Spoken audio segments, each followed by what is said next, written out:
አሰላሙ አለይኩም ወራህመቱላሂ ወበረካቱ።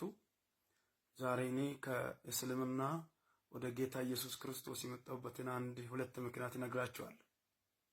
እሱም ቅዱስ ቁርአን ላይ ኢስላም ጀነት ይገባል የሚል ቦታ ስለሌለ፣ ሁለተኛ ነብዩላህ መሐመድ ራሱ ለተከታዮቹ እኔ ራሴ አላውቅም ስላለ ወደ እውነቱ ወደ መንገዱ መጥቻለሁ። አዲስ ህይወት አግኝቻለሁ። የዘላለምን ህይወት አግኝቻለሁ። ኢየሱስ ደግሞ እንዲህ አላቸው ለተከታዮቹ፣ እኔ እሄዳለሁ አለ፣ ስፍራ አዘጋጅላችኋለሁ አለ።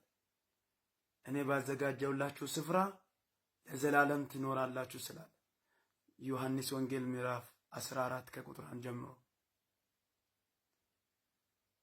እንደዛ ስል